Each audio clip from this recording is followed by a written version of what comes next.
Assalamualaikum warahmatullahi wabarakatuh.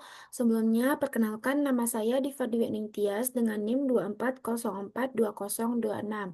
Baiklah, di sini saya akan memaparkan materi tentang policy brief dari kelompok saya yang mana judulnya yaitu Peningkatan Kualitas Pelayanan Administrasi Kependudukan berbasis hasil survei kepuasan masyarakat atau singkatannya dengan SKM.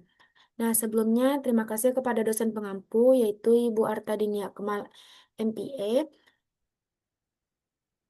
Lanjut aja ke materi selanjutnya yaitu bagian ringkasan eksekutif. Di Dukcapil Kota Payakumbuh meraih SKM itu senilai 94,083 dengan mutu A atau sangat baik. Pada semester 1 tahun 2025, meskipun seluruh 9 unsur pelayanan berada dalam kategori sangat baik, terdapat 3 unsur yang membutuhkan juga perhatian lebih, yaitu sarana prasarana atau NRR 3,600 yang terendah, waktu pelayanan, dan produk spesifik jenis layanan. Policy brief ini merumuskan rekomendasi keputusan berbasis data untuk mendorong peningkatan yang lebih signifikan dari kondisi stagnan saat ini. Selanjutnya yaitu deskripsi masalah. Disdukcapil Kota Payakumbuh adalah instansi pelayanan publik yang menangani dokumen kependudukan wajib seperti KTP elektronik, KK, akta kelahiran, dan KIA. Karena layanan ini bersifat mandatori, setiap warga negara tidak memiliki pilihan lain selain mengakses instansi ini. Sehingga standar kepuasan yang harus dicapai lebih tinggi dibandingkan jenis layanan publik lainnya. Berdasarkan analisis data SKM semester 1 tahun 2025 dari 100 responden dan perbandingan dengan semester 2 2024, ditemukan 3 masalah utama yang belum terselesaikan. Yang pertama, sarana dan prasarana menjadi unsur terendah atau NRR 3,600, menggantikan posisi penanganan pengaduan yang sudah membaik dari semester sebelumnya. Ini menandakan adanya pergeseran kelemahan dari yang sebelumnya untuk yang akan masa depan. Selanjutnya yaitu waktu pelayanan yang nomor 2, yang masih menjadi titik lemah kedua atau NRR 3,610. Keterlambatan kerap menjadi akibat bekas yang uh, pemohonan ini menjadikan syarat-syarat itu tidak lengkap, adanya gangguan uh, volume permohonan yang sangat tinggi. Hal itu juga menjadi faktor pendorong adanya waktu pelayanan yang lambat. Yang ketiga, nilai SKM yang stagnan di angka 94. Selama 2 semester berturut-turut, nilai 94,08 dan 94,083 mengidentifikasi bahwa perbaikan yang dilakukan belum cukup mendorong lompatan kualitas yang nyata. Selanjutnya yaitu analisis pengambilan keputusan. Lingkungan keputusan. Keputusan perbaikan pelayanan di Dukcapil berada dalam kondisi risk atau risiko terstruktur, bukan centrally murni. Data SKM tersedia secara periodik dan dapat dipercaya sebagai basis keputusan. Yang kedua itu peran kepemimpinan. Kepala Dukcapil berperan dalam memimpin transformasi yang ditunjukkan oleh adanya maklumat pelayanan yang ditandatangani langsung dan berhasil mendorong nilai perilaku pelaksanaan mencapai NRR 3,800. Namun, gaya kepemimpinan yang ada belum sepenuhnya berorientasi pada inovasi infrastruktur. Terbukti dari kelemahan sarana prasarana yang berulang dan munculnya sebagai unsur yang terendah. Yang ketiga yaitu psikologi dan rasionalitas dalam pengambilan keputusan.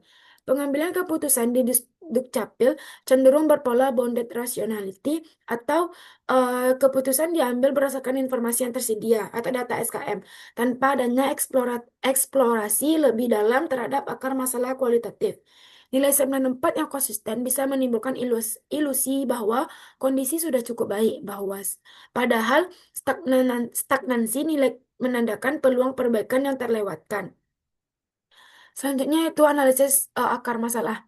Mengapa mengambil contoh utama rendahnya nilai sarana prasarana? Mengapa sarana prasarana nilainya terendah? Karena fasilitas fisik belum memenuhi ekspektasi masyarakat pada umumnya. Yang kedua, mengapa ekspektasi tidak terpenuhi? Karena renovasi dan penambahan fasilitas itu belum dilakukan secara berkala. Dan yang ketiga, mengapa renovasi tidak berkala? Karena anggaran pemeliharaannya tidak ada atau tidak diprioritaskan secara umum. Yang keempat, mengapa tidak diprioritaskan? Sebab fokus pengambilan keputusan lebih tertuju pada aspek SDM dan prosedur yang lebih terlihat hasilnya dalam jangka pendek. Yang kelima, mengapa aspek infrastruktur diabaikan? Karena belum ada sistem pemantauan kondisi sarana yang terhubung langsung dengan perencanaan anggaran. Berikut ini data hasil SKM pada tahun 2025. Adanya persyaratan, adanya prosedur, waktu pelayanan, biaya tarif, produk spesifik layanan, kompetensi pelaksanaan, perilaku pelaksanaan, sarana dan prasarana, penanganan pengaduan. NRR-nya cukup sangat baik. Malahan butuhnya juga disebutkan sini sangat baik. Next, selanjutnya itu alternatif solusi. Pertama, alternatif satu, pendekatan renovasi fisik menyeluruh. Kelebihannya itu dapat langsung dan terasa oleh masyarakat dalam waktu singkat.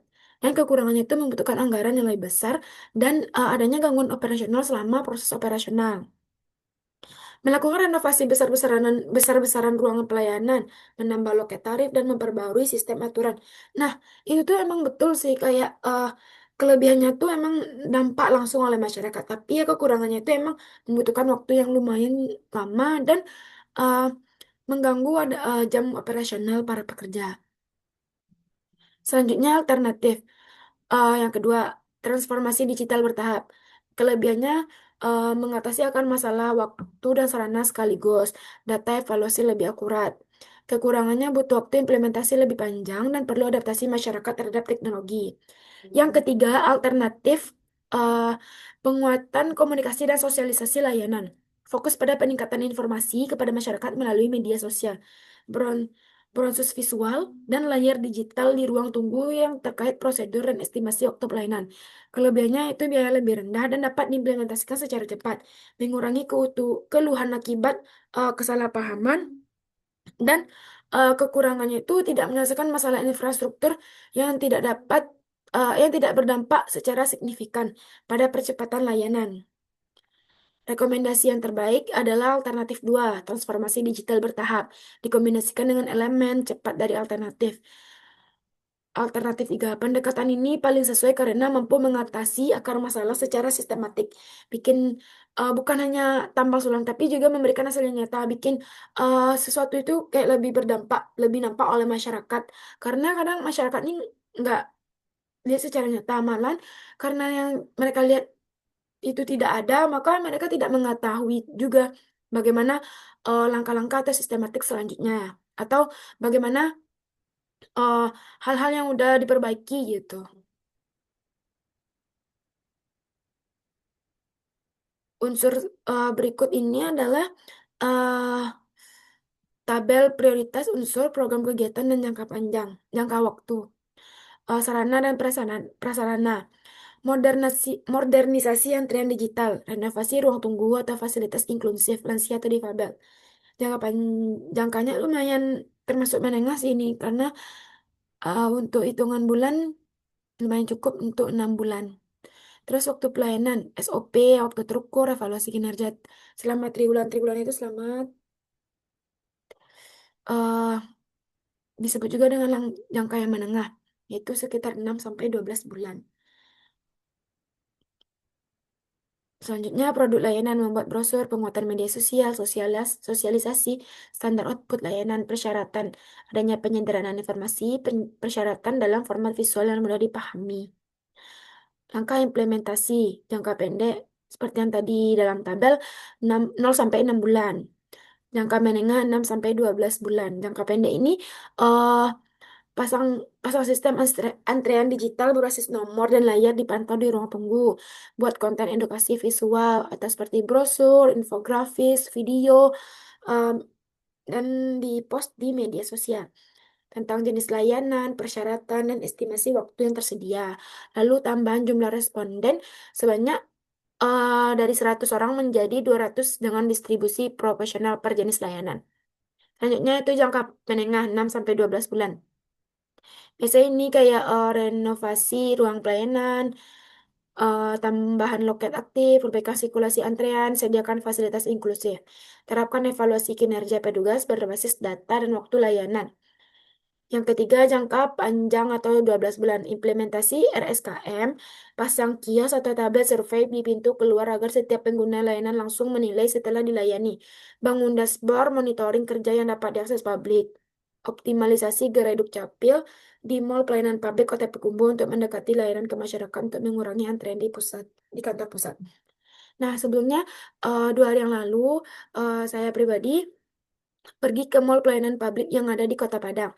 Nah, saya merasa di sana sudah cukup baik sebab antrean yang digunakan itu pertama kita mengisi Google Form dari pihak em, mall pelayanan publik, lalu kita mendapatkan nomor antreannya. Nah, pada saat saya ke sana itu masalahnya itu pergantian foto KTP eh, orang tua saya. Nah, setelah saya mengantre itu waktunya juga cukup fleksibel, tidak terlalu lama. Rasanya tuh kayak pelayanannya sudah cukup baik karena ruang tunggunya juga nyaman. Tempat kalau misalkan ibu-ibu membawa anak itu sudah ada juga tempat bermain anak-anak dan cukup fleksibel untuk eh, pelayanan publik untuk saat sekarang ini. Baiklah, mungkin sekian pemaparan dari saya. Terima kasih. Maaf kalau ada yang salah. Assalamualaikum warahmatullahi wabarakatuh.